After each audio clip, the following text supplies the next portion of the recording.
আপনারা অনুরোধ করেছেন সকাতরে গাইছে সকলে। এটি দক্ষিণী ভাঙা সুর, মহেশ্বরী ভজনের সুরে, কিন্তু গানের চলনটা এমন যে শুনলে অনেকটা পাশ্চাত্যের চলনের কথা মনে পড়ে যায়। সেই সময় রবীন্দ্রনাথ কারবারে বেড়াচ্ছিলেন তার মেজ দাদা সত্যেন্দ্রনাথের কাছে। সেখানে কিছু স্থানীয় বাইজি যারা গান করে বিক্রি করে, এরকম একটি দল বাড়িতে এসে গান শোনাতো। তাদেরই একটি গান শুনে সেইটির আদলে তিনি গানটি রচনা করেছিলেন। এবং সেই সময় গানটি রচনা করবার পর তার সাথে ছিলেন তার ভাতুষপুত্রী এবং বঞ্জি সরলা দেবী এবং ইন্দিরা দেবী। তো তাদেরকে বললেন, এই গানটার তোরা হারমোনি কর, যার হারমোনিটা সবচেয়ে ভালো হবে তাকে পুরস্কার দেওয়া হবে।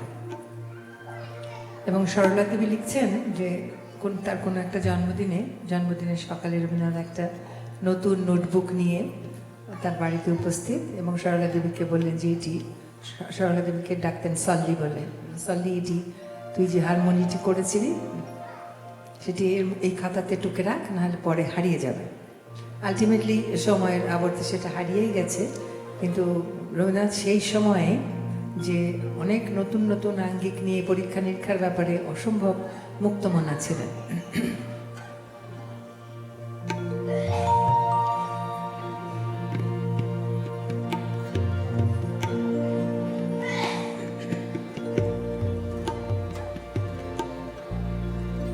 সকাতরে ওই কাঁদিছে সকলে, শোনো শোনো পিতা, কহ কানে কানে, শোনাও প্রাণে প্রাণে মঙ্গল বারতা। সকাতরে ওই কাঁদিছে সকলে, শোনো শোনো পিতা, কহ কানে কানে, শোনাও প্রাণে প্রাণে মঙ্গল বারতা। কহ কানে কানে, শোনাও প্রাণে প্রাণে মঙ্গল বারতা। কহ কানে কানে, শোনাও প্রাণে প্রাণে মঙ্গল বারতা।